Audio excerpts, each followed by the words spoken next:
देखिए first question देखिए आज का।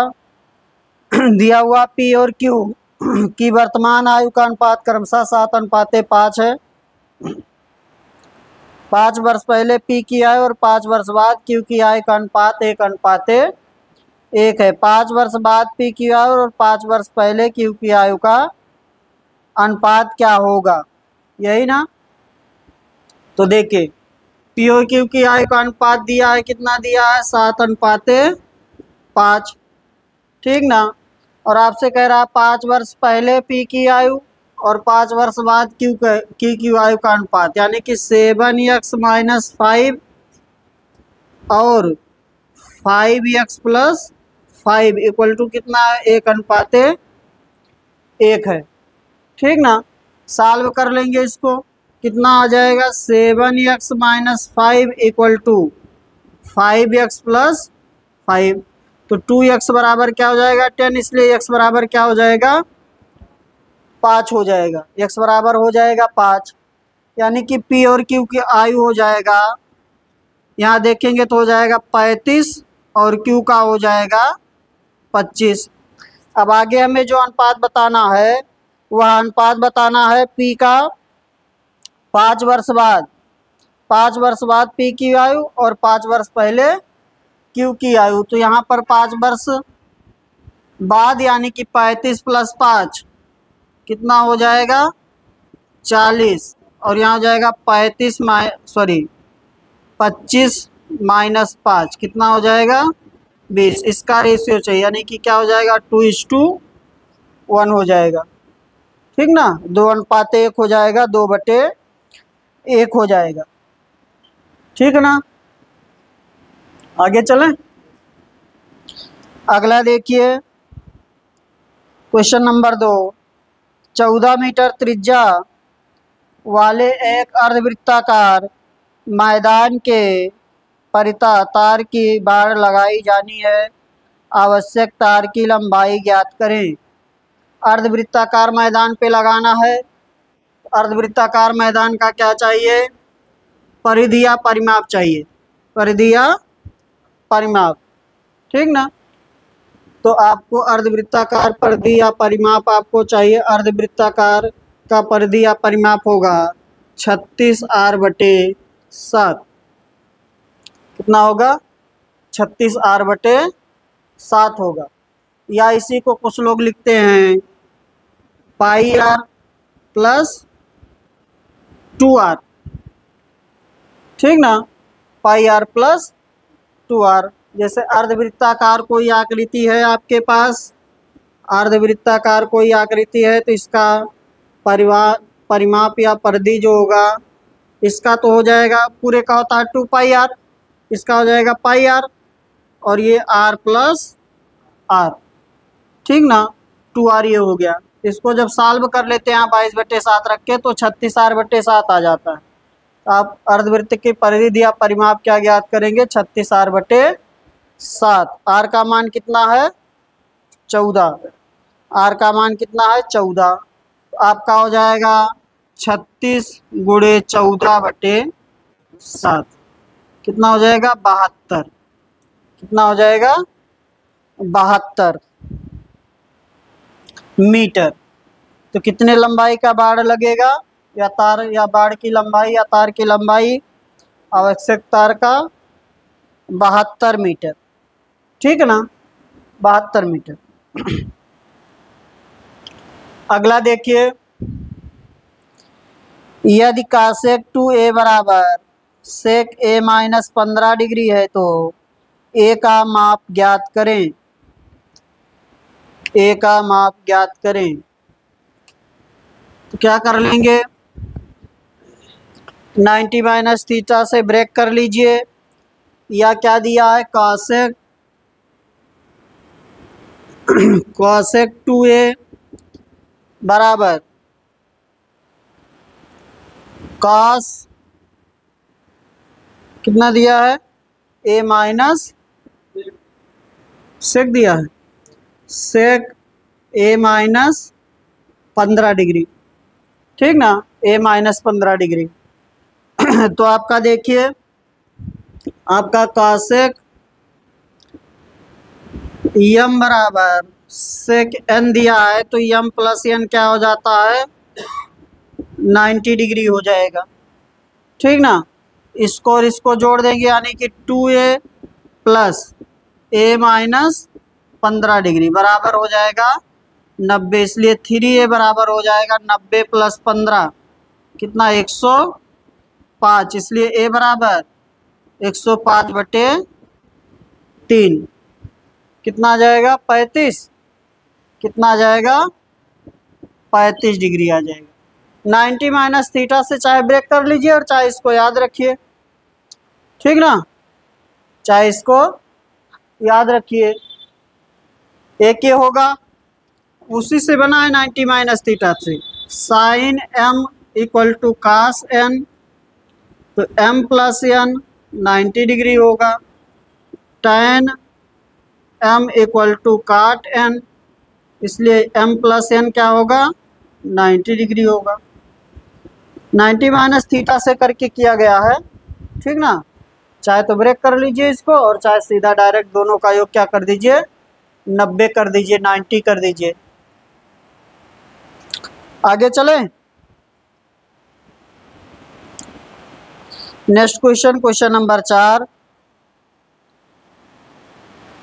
दो पाइपों ए और बी को एक साथ मिलकर किसी टंकी को पूरा भरने में 4 मिनट का समय लगता है। ये टंकी को पूरा भरने में ए को बी की तुलना में 6 मिनट कम लगता है, तो बी को अकेले उस टंकी को पूरा भरने में कितना समय लगेगा। बताइए।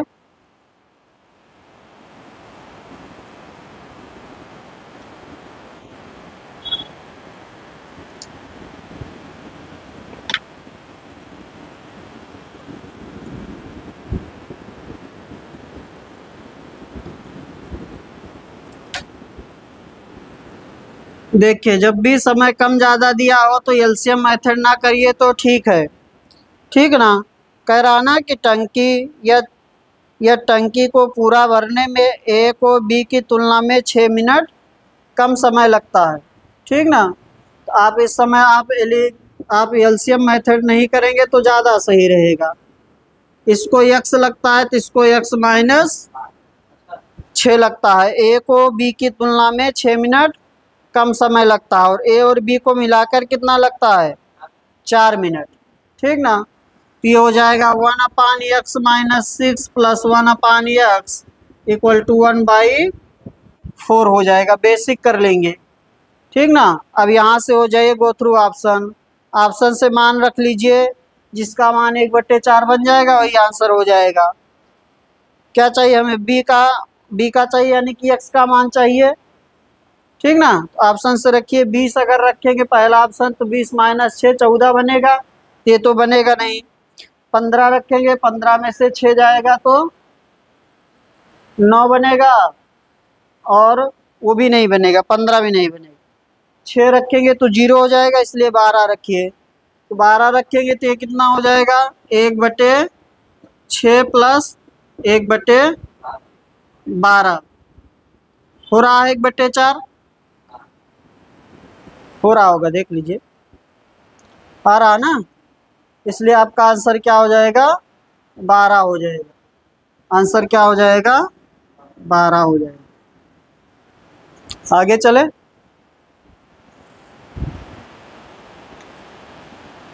जब भी आपको समय जो है कम या ज़्यादा में जैसे 4 घंटा अधिक, 3 घंटा कम, 5 घंटा अधिक, 6 मिनट कम, 7 मिनट अधिक ऐसे दिया है तो आप क्या करेंगे बेसिक करेंगे। ठीक ना, आगे चले। एलसीएम मेथड फिर ना करें, आ जाएगा एलसीएम से भी लेकिन थोड़ा टाइम लगेगा या आप फिर उस समय ऑप्शन नहीं रख पाएंगे। ठीक ना, तो आप बेसिक कर लीजिए, ज़्यादा सही। नेक्स्ट चलिए, तो आंसर आपका क्या बन जाएगा डी। क्या कर रहे हैं क्वेश्चन नंबर 5 देखिए। यह त्रिभुज एबीसी समरूप है त्रिभुज PQR, तो निम्नलिखित में से कौन सा अनिवार्य रूप से सत्य नहीं है।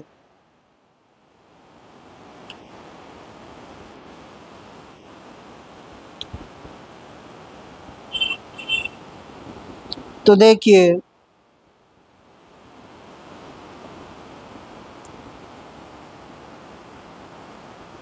सर्वांग सम लिखा है ना, सर्वांग सम लिखा है, ठीक ना, सर्वांग सम लिखा है। त्रिभुज एबीसी जो है वो सर्वांग सम है त्रिभुज पी क्यू आर के। त्रिभुज एबीसी सर्वांग सम है त्रिभुज पी क्यू आर के, ठीक ना। तो आपका ए बी बराबर पी क्यू, पहला ऑप्शन देखिए ए बी बराबर क्या है, पी क्यू है। लाइन जो है या रेखा जो है या भुजा जो है ए बी बराबर क्या है, पी क्यू। बी सी बराबर क्यू आर और कोण ए बराबर पी हो सकता है, ठीक है। आगे आइए, भुजा ए बी बराबर पी क्यू, भुजा बी सी बराबर क्यू आर और भुजा सी ए बराबर पी आर, ठीक है ये भी, ठीक है ना। आगे चलें, कोण ए बराबर पी, कोण बी बराबर क्यू और कोण सी बराबर आर, ये भी सत्य है।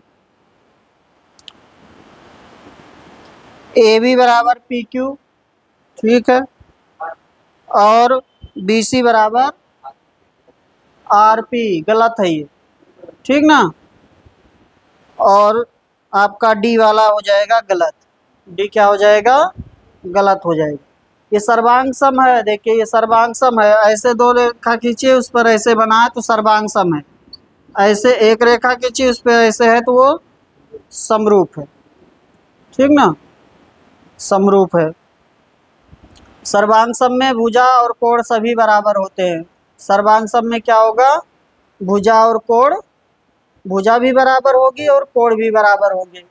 और समरूप में कोण तो बराबर होंगे लेकिन भुजाओं का अनुपात बराबर होगा, ठीक ना, भुजाओं का अनुपात बराबर होगा। सिमिलर अगर ट्रायंगल है तो भुजाओं का अनुपात बराबर होगा, और कांग्रुएंट है तो उसमें भुजा और कोण दोनों, साइड और एंगल दोनों इक्वल होंगे। आगे चलें, चलिए क्वेश्चन नंबर 6, 3500 की राशि 5% वार्षिक चक्रवृद्धि ब्याज पर निवेशित की जाती है, जिस पर ब्याज की गणना वार्षिक चक्रवृद्धि आधार पर की जाती है। उस राशि पर कितने समय में प्राप्त चक्रवृद्धि ब्याज 358.75 होगा, 358.75 होगा।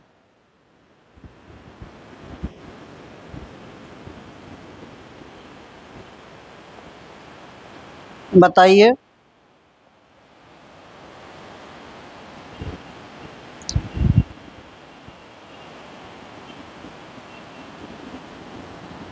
एक साल का ब्याज पहले निकाल लीजिए। एक तो तरीका है मिश्रधन के लगा के, फिर उसके बाद आप क्या लगाइए, ए बराबर पी 1 + r/100 की पावर n लगाइए। लेकिन समय जो है वो एग्जैक्ट है नहीं, जैसे 2 वर्ष हो, 3 वर्ष हो, 1 वर्ष हो तो ठीक है। इसमें 24 माह है यानी कि 2 वर्ष तो ठीक है, 20 माह है, 18 माह है, 15 माह है। आप पहले एक साल का ब्याज निकाल लीजिए, लगभग पता चल जाएगा आपको। एक साल का ब्याज निकालिए, कितना आएगा एक साल का ब्याज,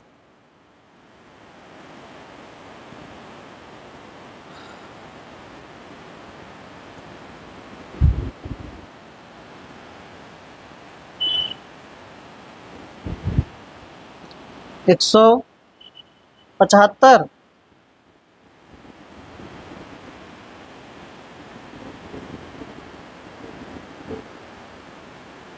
अरे 3500 का 5% कितना आएगा, 175 आएगा ना। 175 का दुगना कर देंगे तो कितना हो जाएगा,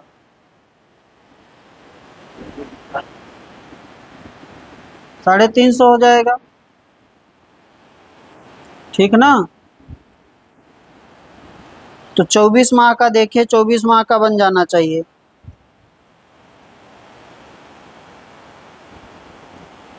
दो वर्ष का देखिए,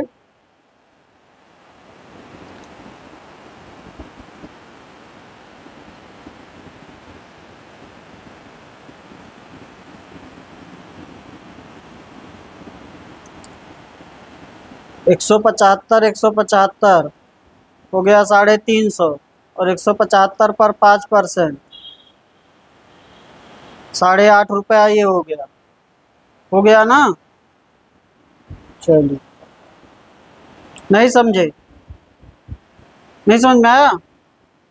3500 रुपये क्या है, मूलधन है, समझे। देखिए 3500 रुपया मूलधन है, 5% की दर से ब्याज लग रहा है और कितने समय में कितना हो जाना है, 358.75 इतना हो जाना है। समय पूछ रहा है, हमने पहले 1 साल का निकाला। हमने क्या निकाला, 1 साल का, 1 वर्ष का ब्याज।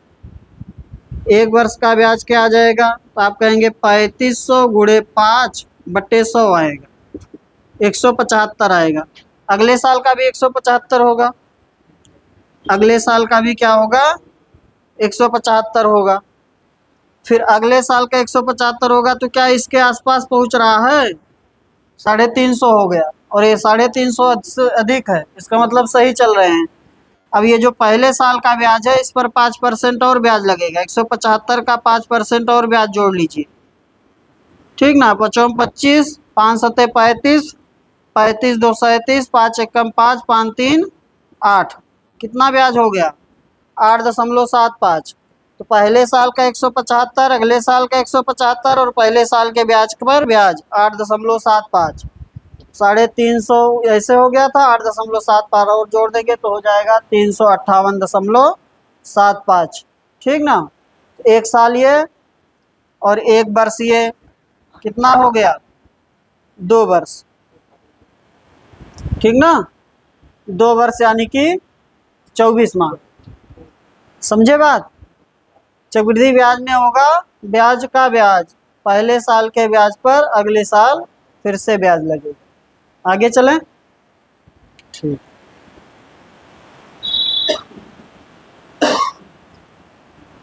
और चाहे तो और थोड़ा ज़्यादा गुणा भाग करना चाहते हैं तो ऐसे कर लीजिए। देखिए, और ज़्यादा गुणा भाग करना चाहते हैं तो ऐसे कर लीजिए। इसका पहले ए निकाल लीजिए, 3500 और प्लस 358.75, इसको जोड़ दीजिए तो आपका हो जाएगा 0.75 तो रहेगा ही, 8 हो गया, 5 हो गया, 5 3 8, 3858.75, ठीक ना। अब लगा दीजिए ए बराबर P 1 प्लस R/100 की पावर n, तो कितना हो गया 3858.75। P को बटे में लिख देंगे 3500 बराबर 1 प्लस R/100 की पावर, R है 5 पावर n, ये बनेगा 21/20 का स्क्वायर और इधर हो जाएगा 21/20 की पावर n, इसलिए n बराबर 2। अब मुझे एक बार सॉल्व कर लिया तो याद है कि 2 वर्ष बनेगा, इसलिए इससे बना दिए। अब इसको काटेंगे तो टाइम लगेगा, ठीक ना। आगे चलें, और क्या क्या कह रहे हैं, कौन कह दिया आपको चक्रवृद्धि ब्याज बराबर कौन बताया, चक्रवृद्धि ब्याज नहीं लिखा रहता, चक्रवृद्धि मिश्रधन लिखा रहता है, ठीक ना। अब इनका भी कंफ्यूजन दूर करना पड़ेगा। देखिए, चक्रवृद्धि मिश्रधन लिखा रहता है ए बराबर ए 1 प्लस R/100 की पावर n, और जो CI यानी कि चक्रवृद्धि ब्याज लिखा रहता है वो लिखा रहता है P 1 प्लस R/100 की पावर n-1, ठीक है ना। आगे चलें,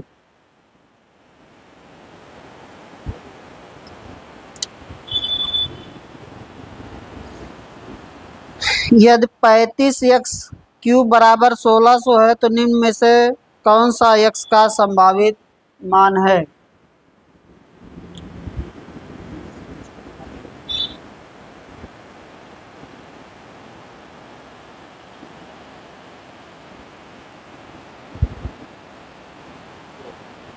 हम्म, 4 है, साफ साफ लिखा है।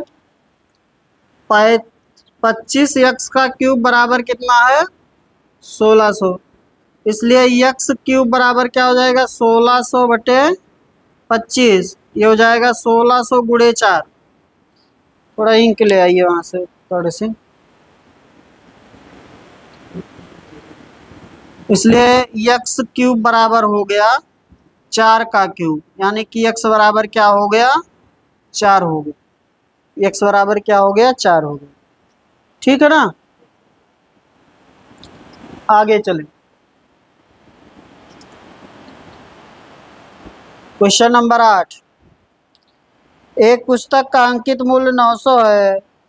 एक व्यक्ति ने 2 क्रमिक छूट प्राप्त करने के बाद वही पुस्तक 693 में खरीदी। यदि पहली छूट 12% थी तो दूसरी छूट कितनी थी? यदि पहली छूट 12% तो दूसरी छूट कितनी थी, ये पूछ रहा है आपसे। प्रयास करें, मैं कर रहा हूँ, नहीं तो बाद में।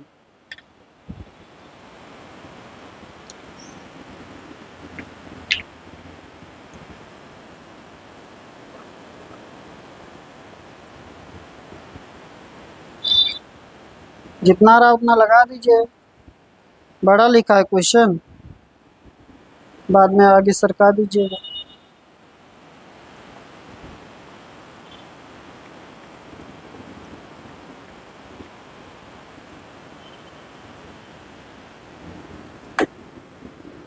अगले पर चले।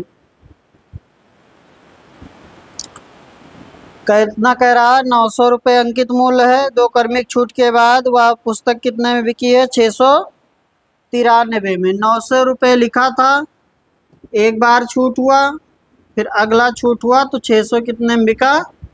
93 में। 693 में बिकी। ठीक ना। पहला छूट कितना है? 12% का छूट है, तो 12% का 12 नौइयाँ 108। ठीक ना, तो 900 पे 12% का कितना हो जाएगा? 108 रुपये। 108 रुपये कम कर देंगे तो ये कितना हो जाएगा? 792।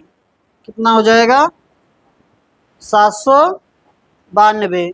अब दूसरा छूट देख लीजिए, 792 से 693 हो रहा है। 99 की छूट है। कितने का छूट है? 99 का। किस पर? 792 पर। ये आपका हो जाएगा दूसरा डिस्काउंट। ठीक ना, हमें दूसरा डिस्काउंट पता करना है।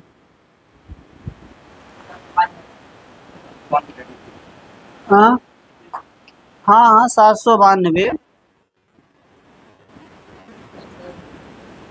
कितना? क्या कह रहे हैं? कहाँ लग जाएगा एक्स वाई से? कैसे लगेगा बताइए ना।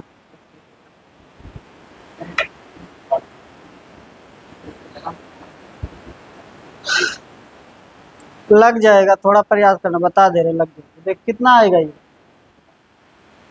लग जाएगा। कितना आएगा ये 12.5 आ रहा है।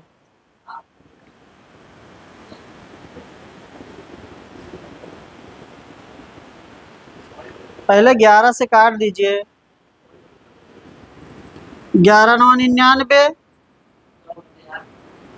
हाँ, 11 से काटेंगे 11 9 99, यहाँ से काटेंगे 7 और 2 72 9 8 72, यानी कि 25/2 आ रहा ना, 12.5% आ रहा है। ठीक ना। अब जैसे जो एक्स वाई लगाएंगे वो पहले एक ही बार में यहाँ का छूट देखेंगे। कितने का छूट है? 12%। यहाँ से यहाँ का देखेंगे 12%। 900 से 693 का छूट, एकल छूट क्या होगी? तो बहुत मार खाएंगे। हम कह रहे हैं 900 से 693 कितने का छूट है? अरे घटाकर तो बताइए कितना हुआ? 207। 207 की छूट है 900 पर गुणे 100, इतने % का डिस्काउंट है। कुल छूट इतना है, कुल छूट प्रतिशत इतना ही तो हुआ। ठीक ना। कितना आ गया ये?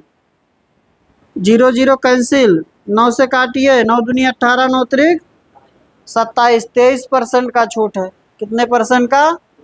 23% का है, तो एक 12% हो गया, तो 12% एक डिस्काउंट हो गया, तो 12 प्लस यक्स माइनस 12 गुणे यक्स बटे 100 बराबर 23। ऐसे लगेगा फिर एक्स वाई, ठीक ना। पहले एकल छूट निकालेंगे, पूरा छूट निकाल लेंगे, फिर एक 12% का है, अगला आपका एक्स है या डी है जो भी कहिए, उसके बराबर कर देंगे। समझे बात को? अब जैसे यहाँ तक निकाल ही लिए थे तो ऐसे ही बता देंगे ना, 23% है ये, 12% आपको मिल गया, तो बचा कितना? कितना बचा? 11 बचा, उससे थोड़ा अधिक आना चाहिए, ठीक है। चलिए,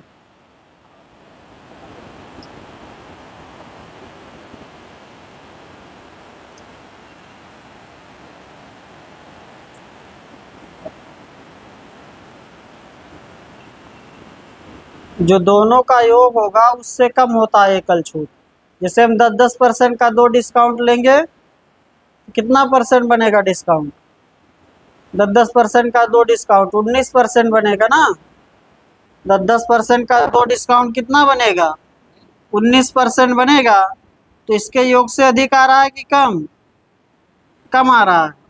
ऐसे यहाँ देखिए 23 बन रहा है, आपके पास 12 है, 12 है तो इसमें यक्स जोड़ेंगे तो ये आपका ग्रेटर देन होगा किससे? 23 से, ठीक ना। यानी कि यक्स का मान जो है ऊपर आएगा। आगे चलें, नेक्स्ट पर चलिए। अगला क्वेश्चन देखिए, निम्नलिखित में से कौन सा विकल्प उस निकटतम लगभग मान को दर्शाता है जो निम्नलिखित समीकरण के प्रश्न चिन्ह के स्थान पर आएगा? तो देखिए इसको सॉल्व करेंगे, इसको लेंगे 44 या 45 ले लीजिए, 45 अगले को ले लेंगे 9, अगला आपका हो गया 24, अगला आपका हो गया 12, फिर 7, फिर 8, फिर 2, ठीक है ना अमित? पूरा दशमलव सॉल्व करेंगे तो फिर सॉल्व नहीं होगा। क्या ले लेंगे? 44 को ले लेंगे, 44.999 है, क्वेश्चन बदल दिए हैं ना। 44.99, फिर भागे 8.998, तो 44.99 को ले लेंगे 45, अगले को ले लेंगे 9, अगले को ले लेंगे 24, अगला आपका जो है हो जाएगा 12, अगला हो गया 7, फिर 8, फिर 2, ठीक है। सॉल्व करिए अब।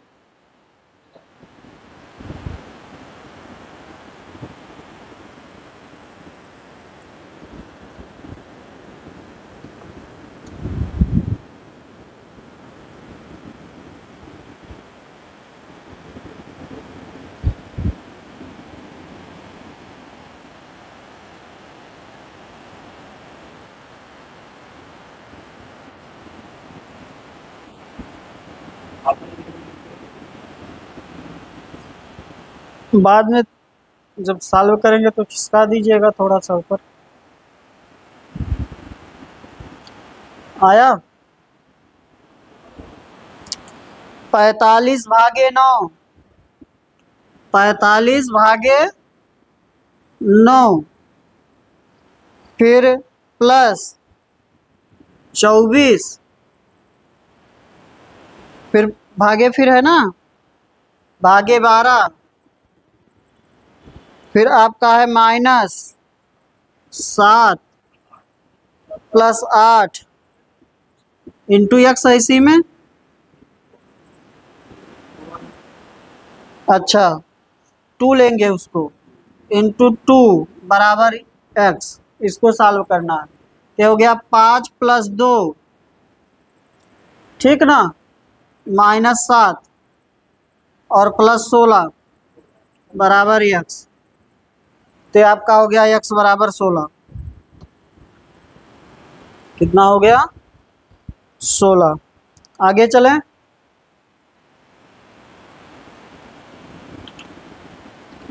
ए और बी मिलकर एक कार्य को 9 दिनों में पूरा कर सकते हैं, बी और सी मिलकर उसी कार्य को 18 दिन में पूरा कर सकते हैं, और सी और ए मिलकर इसे 27 दिनों में पूरा कर सकते हैं। ए बी और सी एक साथ मिलकर उस कार्य को कितने दिनों में पूरा कर सकते हैं। कई क्वेश्चन किए हैं आप लोग, सभी लोग कर ही लेंगे। ए बी का दिया है, बी सी का दिया है और सी ए का दिया है। ए बी करते हैं 9 दिन में, बी सी करते हैं 18 दिन में, और सी ए करते हैं 27 दिन में। ले लीजिए एलसीएम कितना बना, हाँ 54, ये 9 6 54 और 18 और ये 2 6 3 2 बनेगा। 9 से भाग करेंगे 6, 18 से 3 और 27 से 2, जोड़ दीजिए सबको, कितना बन गया 2a प्लस बी प्लस सी बराबर 6 3 9 2 11 यूनिट। इसलिए a प्लस बी प्लस सी की क्षमता क्या हो गई 11/2। हमें a प्लस बी प्लस सी का समय चाहिए पूरे कार्य का, पूरे कार्य का समय चाहिए, हो जाएगा 54/में 11/2, 108/में 11, 9 सही 9/11।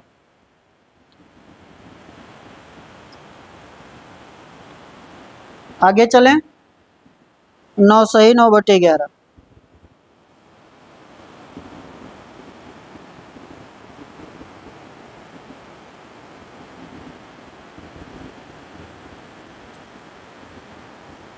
उस द्विघात समीकरण का चयन कीजिए जिसका एक मूल 1/2 माइनस √2 है।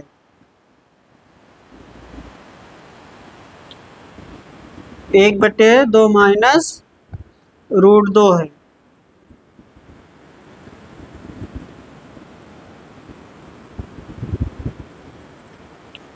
बताइए।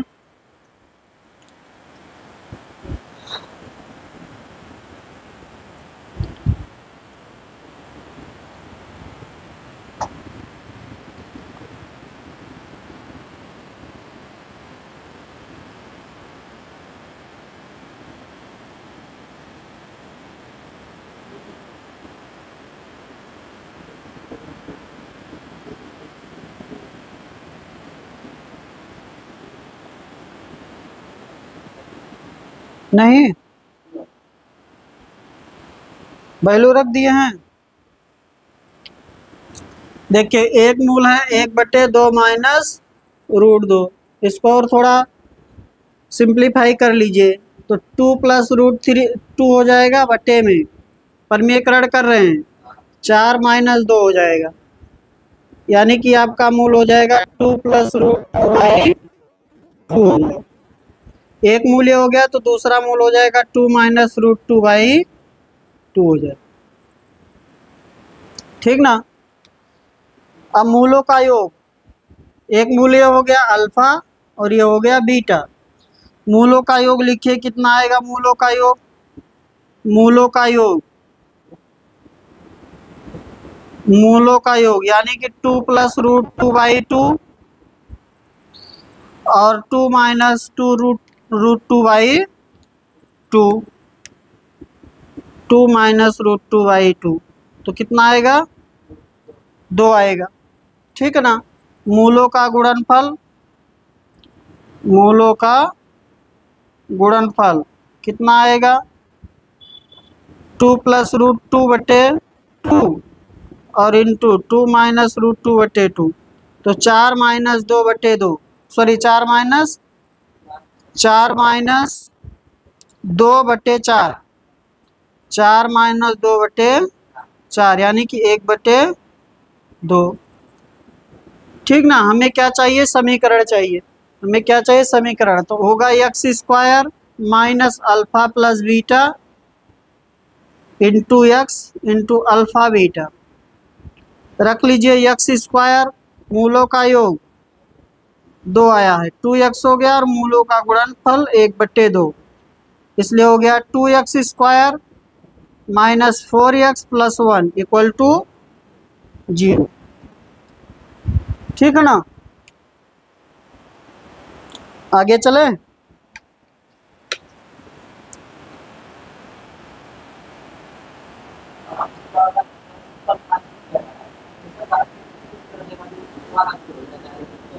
क्या? हाँ तो कई ऑप्शन में रखना पड़ेगा ना। हाँ सिंपल दिया तो सीधा रख दीजिए।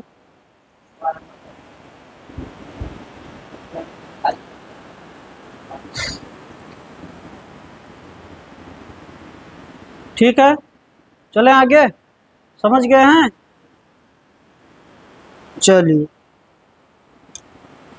एक धनराशि को 4 व्यक्ति ABCD में 4, 7, 9, 3 के अनुपात में बांटा जाता है। सी को B से 800 रुपये अधिक होते हैं तो डी को प्राप्त होने वाली धनराशि। तो आसान है, सबका हो जाएगा, सबका ना, सबका आ जाना चाहिए। 4, 7, 9, 3 ABCD का अनुपात है 4, 7, 9, 3। हमें दिया है बी और सी का अंतर, बी और सी, सी को बी से 800 रुपये अधिक, सी को बी से 800 रुपये अधिक। यहाँ पर 2 ही अधिक है, 2 बराबर 800, इसलिए 1 बराबर 400। किसका चाहिए? डी का, हमें चाहिए डी का, इसलिए डी का हो जाएगा 1200। डी का क्या हो जाएगा? 1200। डी का हो जाएगा 1200। आगे चलें, अगला क्वेश्चन। हाँ,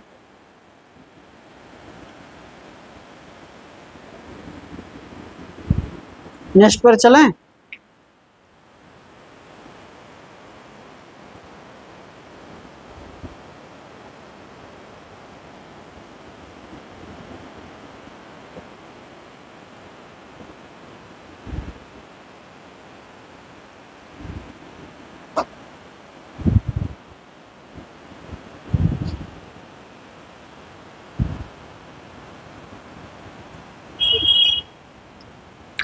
आगे आए, वह बड़ी से बड़ी संख्या ज्ञात कीजिए जिससे 57, 95 और 211 को विभाजित करने पर प्रत्येक स्थिति में समान शेषफल प्राप्त होता है।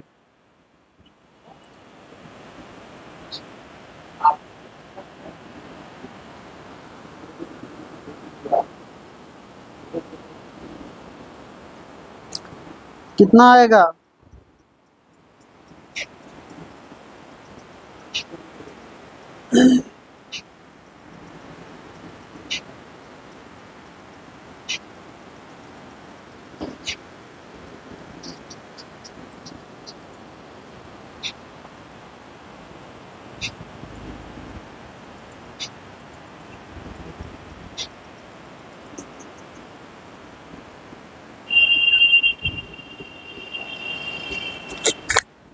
सॉल्व करिए अपना।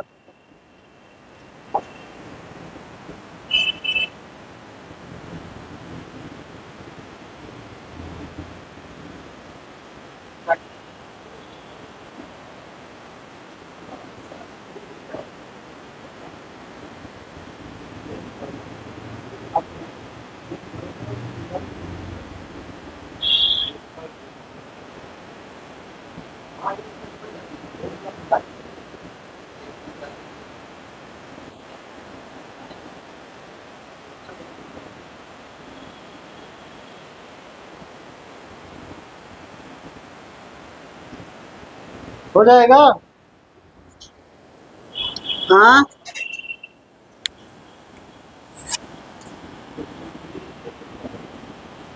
कितना आया?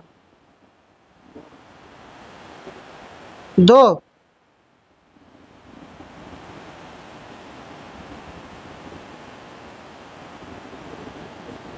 तो सही तो है।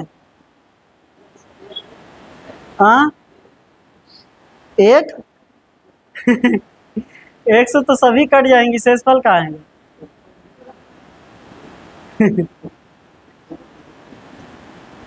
शेषफल 0 थोड़ी लिया जाता है। शेषफल कब से 0 लिया जाने लगा। आगे चले। आपका है वह बड़ी से बड़ी संख्या ज्ञात कीजिए जिससे 57, 95 और 211 को विभाजित करने पर प्रत्येक स्थिति में समान शेषफल प्राप्त होता है। तो 57, 95, 211 में 2 से भाग करेंगे तो प्रत्येक स्थिति में कितना शेष आएगा, 1 शेष आएगा। ठीक ना। सॉल्व कैसे करेंगे,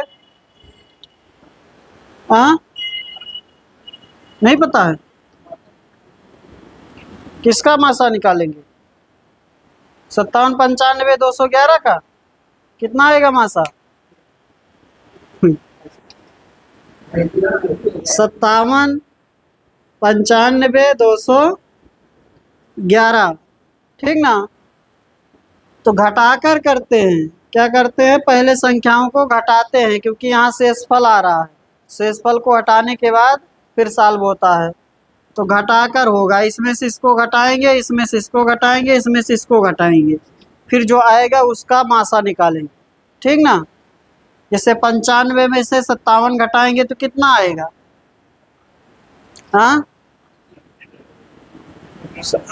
38।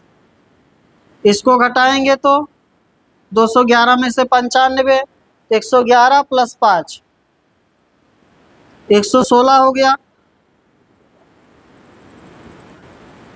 और 211 में से 57 घटाएंगे तो आपका इधर हो गया 43 और 11, 43, 11 हो गया 154 ना, 154। इसका लेंगे मासा। ठीक ना, इसका लेंगे मासा। आगे चलो। नेक्स्ट चलिए। दो सहोदरों की आयु का अंतर 7 वर्ष है। यदि उनकी आयु का योगफल 21 वर्ष है तो सहोदरों में से छोटे की आयु कितनी है। अंतर 7 वर्ष का है तो एक का x + 7 या x - 7 योगफल दिया ही है। ठीक ना। एक का x हो गया, एक का x + 7 ले लीजिए या x - 7 ले लीजिए, जो भी करना है। हमने ले लिया छोटे का x, अगले का हो जाएगा x + 7 बराबर कितना, 21। इसलिए 2x बराबर हो जाएगा 14, इसलिए x बराबर क्या हो जाएगा, 7। आगे चले। हमें छोटे वाले का चाहिए। नेक्स्ट देखिए।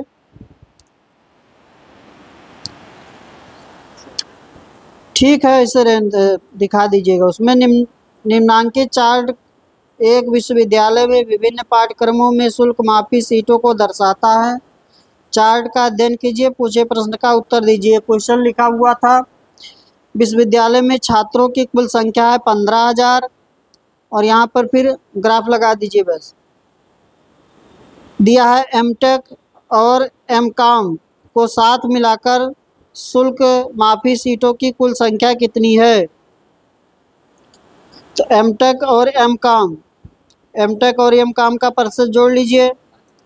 15% एमटेक हो गया और एमकॉम कितना हो गया, 30। दोनों मिला के क्या हो गया, 45। तो 15 + 30 45। तो 15,000 का कितना, 15,000 का 45%। ये हो जाएगा 15,000 का 45%। 0 हो गया, 15 × 5 = 75, 15 × 4 = 60, 6,750। आगे चले। नेक्स्ट क्वेश्चन देखिए, 16 नंबर। 10,000 अंकित मूल्य वाली एक घड़ी 40% और के % की क्रमिक छूटों पर उपलब्ध है। यदि घड़ी का विक्रय मूल्य 2400 है तो के का मान ज्ञात करें। सेम वैसे है, ठीक है ना। दो छूट है, 10,000 अंकित मूल्य है, एक 40% का छूट है, इस पर कितना लिखा है 10,000। 10,000 पर 40% डिस्काउंट देंगे, कितना हो जाएगा, कितना बचेगा, 6,000 बचेगा। फिर एक डिस्काउंट है और इसके बाद ये वस्तु कितने में बिकती है, 2400 में बिकती है। 2400, 24,000 नहीं, 2400 में बिकती है। कितने का डिस्काउंट हो गया, कितने का डिस्काउंट हुआ,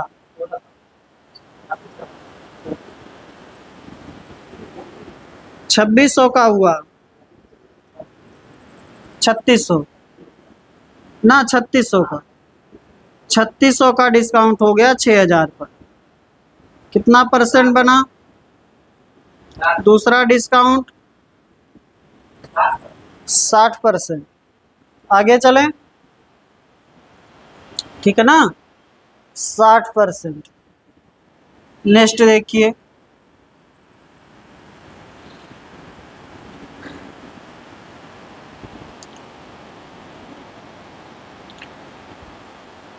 अगला आपका लिखा हुआ है, यदि a² + b² बराबर 50 और a × b बराबर 7 है तो a - b upon a + b का मान, और लिख रहा है a > b है, जहाँ a > b है। a² + b² कितना दिया है 50, a × b कितना दिया है 7, a - b upon a + b चाहिए ना। a बराबर है 7 और b बराबर है 1, 7 करेंगे हो जाएगा 49 + 1 50 हो जाएगा ना। आपका हो गया a बराबर 7 - 1, 7 + 1, 6/8 यानी कि 3/4, ठीक है ना। आगे चलें, सीधा मान दिख रहा है, नहीं तो फिर बेसिक करते। हमें a + b, a - b क्या हुआ,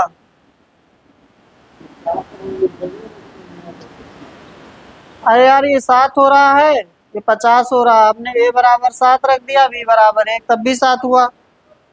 ये 7 × 7 49 हो गया और +1 क्या हो गया, 50 हो गया, ठीक ना। दूसरा तरीका था कि आप बेसिक करते, a + b निकालते, a - b, ठीक ना। जैसे देखें, देख लीजिए, वो भी मान लीजिए नहीं आया दिमाग में किसी के, मान वैसे दिख जाना चाहिए, आसान है ये। तो हमें a + b, a - b निकालना पड़ेगा। a + b का होल स्क्वायर लिख देंगे, हो जाएगा a² + b² + 2ab, और a - b निकालना पड़ेगा, a - b का whole square, a² + b² - 2ab, तो हो गया 50, इसका मान हो गया 50 और -14, सॉरी +14, और ये हो गया 50 -14, ये हो गया 64, और ये हो गया आपका 36। इसलिए a + b हो गया आपका 8 और a - b हो गया आपका 6। हमें उल्टा चाहिए, 6/8 चाहिए, हमें क्या चाहिए, 6/8 चाहिए, यानी कि 3/4 हो जाए। अगला देखिए 18, 70 मानों का औसत 40 है, प्रत्येक मान में 20 गुणा किया जाता है तो परिवर्तित औसत कितना होगा, 20 से गुणा हो जाएगा, ठीक ना। अगर 70 का औसत दिया है, प्रत्येक में आपने 20 से गुणा कर दिया, 70 का औसत कितना दिया है, 70 मानों का या 70 संख्याओं का, 70 संख्याओं का औसत दिया हुआ है, कितना दिया है 40। आपने प्रत्येक में किससे गुणा किया, प्रत्येक में गुणा किया है 20 से, आपका नया औसत हो जाएगा 40 × 20, कितना हो जाएगा 800। अगर आप किसी में प्रत्येक में गुणा करते हैं n से,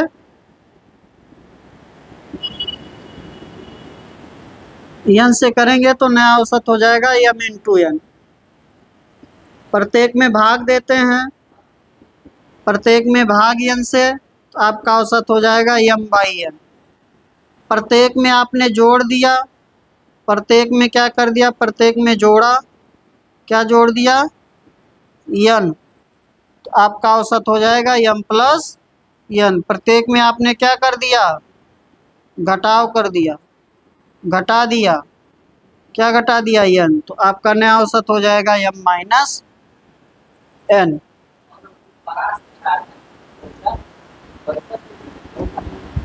परासरण, हाँ यहाँ औसत की बात हो रही है यार, जो चीज जहाँ पूछे वहीं दूसरा चीज घुमाते हो। परासरण की बात हो रही थी ना।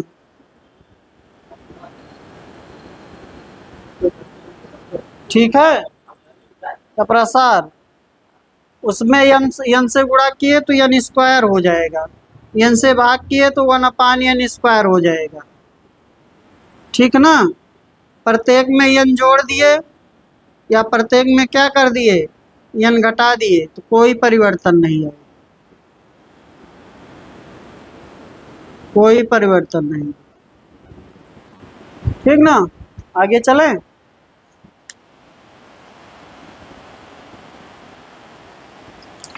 वेरिएंस जिसे बोलते हैं ना, वेरिएंस। आगे चलिए, ग्राफ वाला आप लोग कर लीजिएगा, अगले क्वेश्चन पर आइए। ठीक ना, आंसर बता दीजिए ग्राफ का।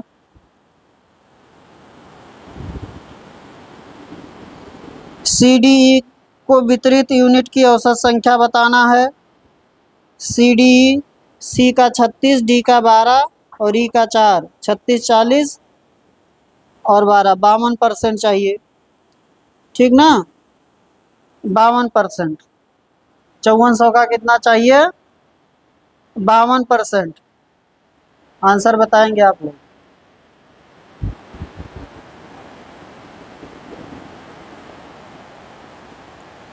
क्या हुआ, अरे औसत पूछ रहा, बटे 3 भी तो करेंगे।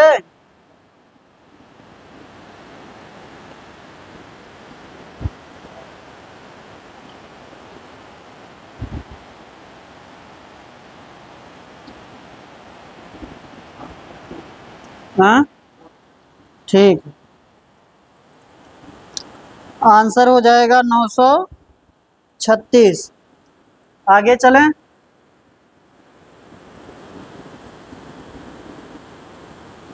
अगला दिया हुआ है 0.25 और 0.64 का मध्यानुपाती ज्ञात कीजिए। मध्यानुपाती होगा अंडर रूट AB, चाहे मध्यानुपाती कहे चाहे गुणोत्तर अनुपात, गुणोत्तर माध्य कहे, चाहे मध्यानुपाती कहे चाहे क्या कहे, गुणोत्तर माध्य कहे, और चाहे आपसे कहे द्वितीयानुपात।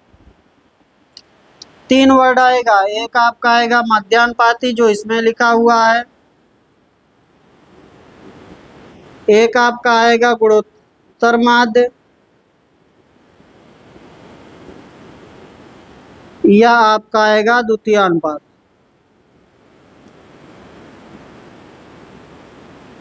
ठीक ना, क्या होगा, अंडर रूट AB होगा, अंडर रूट AB। क्या क्या वैल्यू दिया था, अंडर रूट 0.25 गुणे 0.64, तो हो जाएगा 0.5 गुणे 0.6, कितना हो जाएगा, 0.30। गलत कर दिए क्या,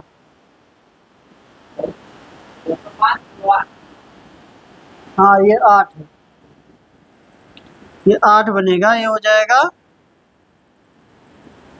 0.40। ठीक है ना, या 0.4 या 0.4 जो भी कहिए। आगे चलें, हो जाएगा मध्यानुपाती पूछेगा या गुणोत्तर माध्य पूछेगा या द्वितीयानुपात, तीनों एक ही चीज है, अंडर रूट ए बी होगा। आगे चलें, नेक्स्ट देखिए। हाँ वो भी बताएं।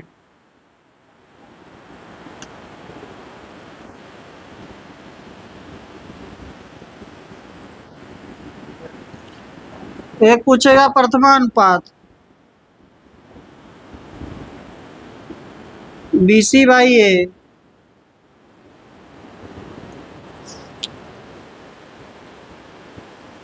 ठीक ना।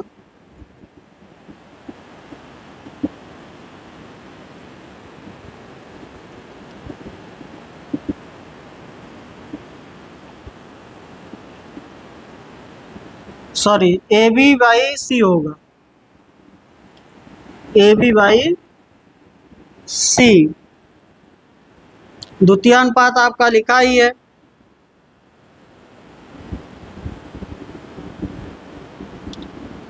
Under root A B. तृतीयानुपात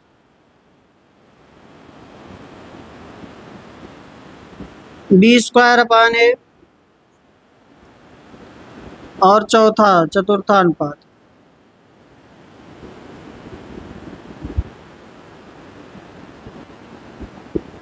क्या होगा, BC बाई ए, ठीक है ना। चलिए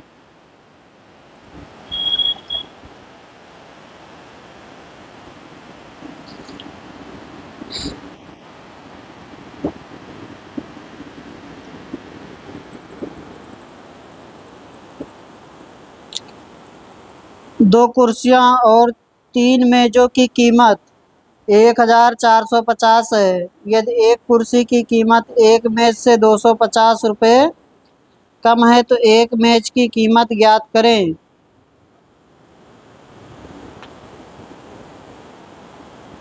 हो जाएगा, समीकरण बनाना पड़ेगा, ठीक है ना। समीकरण बना लीजिए और उसके बाद सॉल्व कर लीजिए।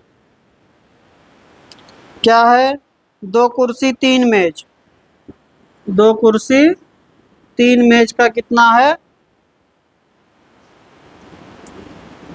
1450, और आपसे कह रहा है कि एक कुर्सी एक मेज से 250 रुपये कम है, यानी कि x माइनस वाई कितना दिया है 250। सॉल्व कर लीजिए, ठीक है ना।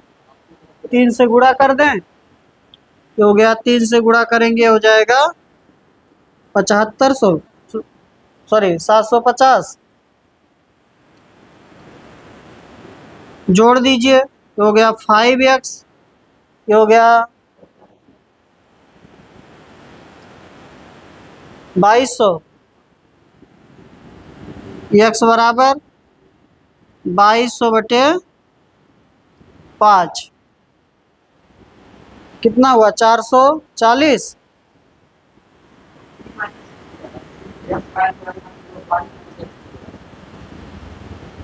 कहाँ x माइनस वाई दिया,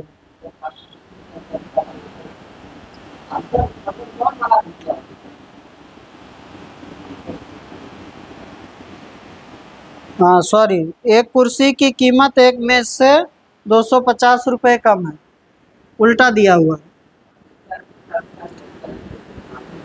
ठीक है। y माइनस एक्स दिया है ना,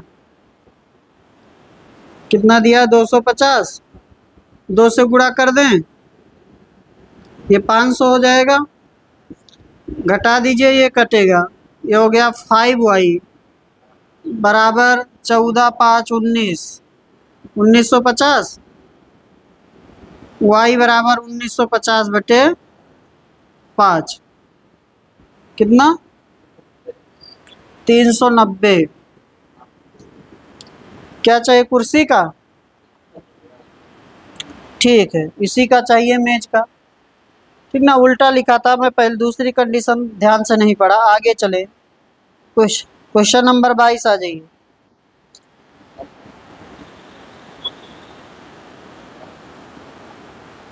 लगा दिए हैं। 22 आ जाइए। गांव ए की जनसंख्या 7200 है जो प्रतिवर्ष 1000 की दर से घट रही है। गांव बी की जनसंख्या 5400 है जो प्रतिवर्ष 800 की दर से बढ़ रही है। कितने वर्ष में दोनों गांव की जनसंख्या समान होगी? बताइए। 10 साल।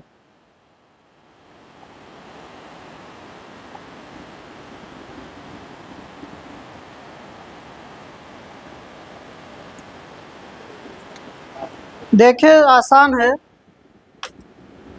एक 72,000 है और एक 54,000 है, ठीक ना। एक 72,000 है और एक कितना है, 54,000 है। जो 72,000 है प्रत्येक वर्ष कितना घट रहा है, 10,000। और जो 1,000 लिखा 1,000 है। फिर जो 54,000 है वो कितना बढ़ रहा है प्रत्येक वर्ष, 800 बढ़ रहा है, ठीक ना। तो चाहे घटा कर देख लीजिए, सीरीज बना लीजिए और चाहे क्या कर लीजिए, ऑप्शन से कर लीजिए। मान लीजिए 10 वर्ष में हो जाता है तो 10 वर्ष में कितना घट जाएगा, 10,000। 10 वर्ष में कितना घट जाएगा, 10,000 घट जाएगा, ठीक ना। तो 10,000 इसको घटाएंगे तो कहाँ आ जाएंगे, 62,000 पे आ जाएंगे। और इसको 10 वर्ष में 800 बढ़ाएंगे तो कितना बढ़ जाएगा, 8,000 बढ़ जाएगा। 8,000 बढ़ के कितना हो जाएगा, 62,000। ऑप्शन से कर लीजिए। पहला ही 10 वर्ष था इसलिए, नहीं तो हमें आगे भी करना पड़ता, ठीक है ना। अमित हो जाएगा।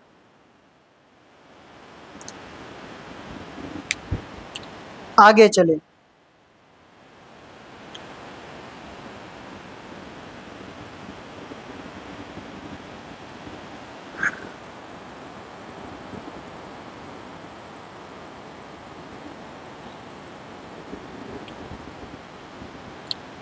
अगला क्वेश्चन है, त्रिभुज ABC त्रिभुज FED के समरूप है और AB बराबर x, BC बराबर x+2, EF बराबर 12, ED बराबर 18 सेंटीमीटर है। तो x का मान है।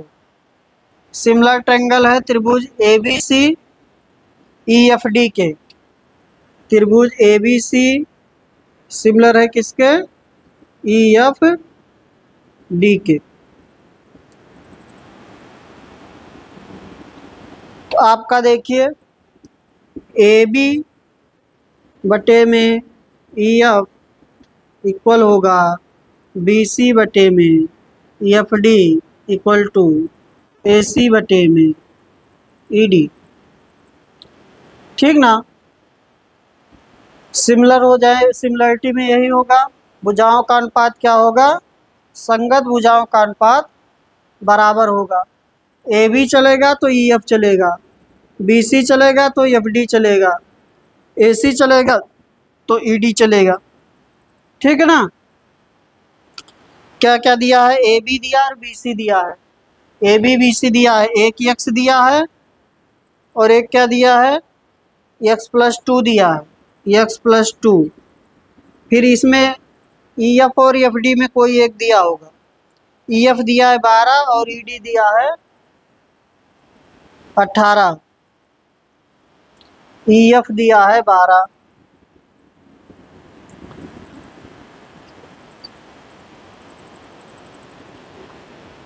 ED दिया उसके बाद।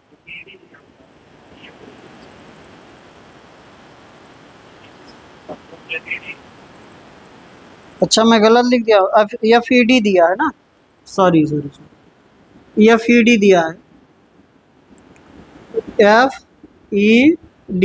अब अनुपात दूसरा बन जाएगा ना, AB बटे में FE बनेगा इक्वल टू BC बटे में ED बनेगा इक्वल टू CA लिख लीजिए और चाहे AC लिख लीजिए, तो आपका हो जाएगा DF या FD, ठीक है ना।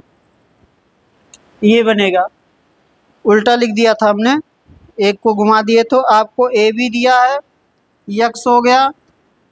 फिर आपको BC दिया, x+2 हो गया। और आपको दिया है EF ई एफ ये लिखा है, ई एफ कितना दिया है 12, और ई डी यहाँ आ गया इस बार, और ये दिया हुआ है 18, बीच में बराबर है, सॉल्व कर लीजिए। तो आपका हो जाएगा 18x बराबर 12x प्लस 24, इसलिए 6x बराबर 24, x बराबर 4। आगे चलें, x बराबर हो जाएगा 4।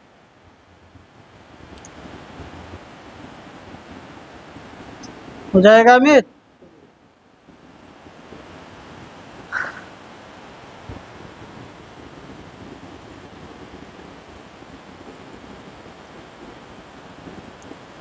आगे चलें, चलिए। एक बंद घनाभ जिसकी लंबाई, चौड़ाई और ऊंचाई क्रमशः 16, 12 और 8 सेंटीमीटर है, उसका संपूर्ण पृष्ठीय क्षेत्रफल ज्ञात करें। घनाभ का संपूर्ण पृष्ठीय क्षेत्रफल 2LB plus BH plus HL।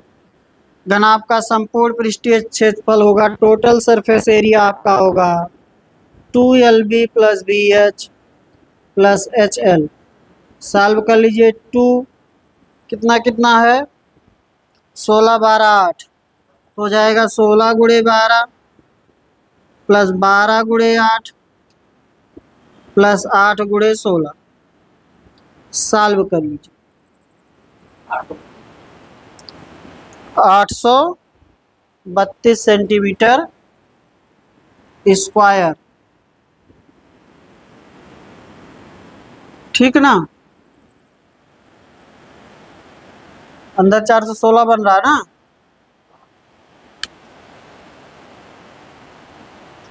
अब मुझे नहीं पता, आपने 832 बताया तो इसलिए मैंने 416 लिख दिया।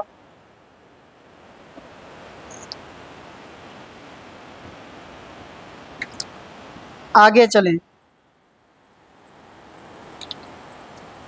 सरल करना है, मिटा दें।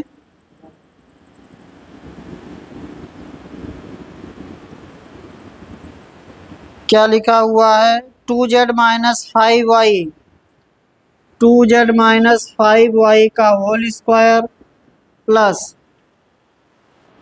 5z plus 2y, 5z plus 2y का whole square minus 25z square, 25z square कर लीजिए, 4z square plus 25y square minus 5 दूना 10 दूना 20zy। इसको करेंगे हो जाएगा 25z square plus 4y square minus 20zy, ये प्लस में रहे, और माइनस 25z स्क्वायर, ये दोनों कैंसिल हो गया, 20zy, ठीक ना। और कुछ कैंसिल हो रहा है, 25z स्क्वायर यहाँ से प्लस माइनस में कैंसिल,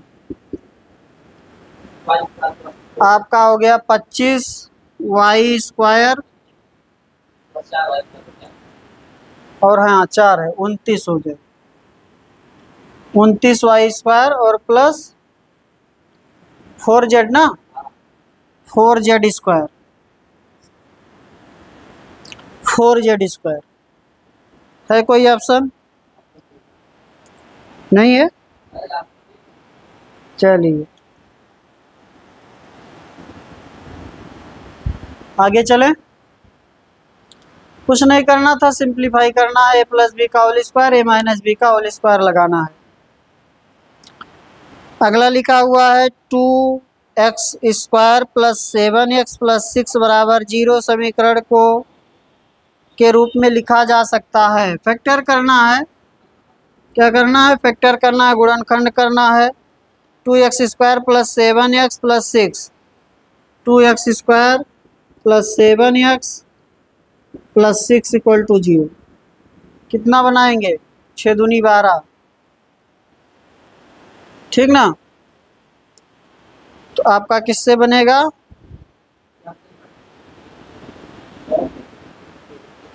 4 3 ना, ठीक। तो आपका हो गया 2x² plus 4x plus 3x और प्लस 6 बराबर 0। सब प्लस में ही था ना, ठीक है। इसलिए 2x कॉमन, x प्लस 2 यहाँ बना और प्लस 3 कॉमन, x प्लस 2 ये बना। इसलिए x प्लस 2 और 2x प्लस 3 इक्वल टू 0।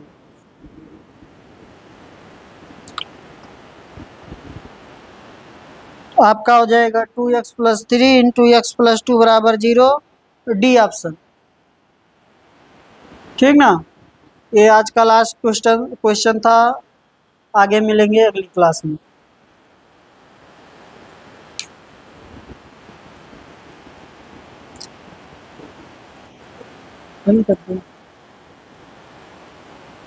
ऊपर जो रेड कलर का दिख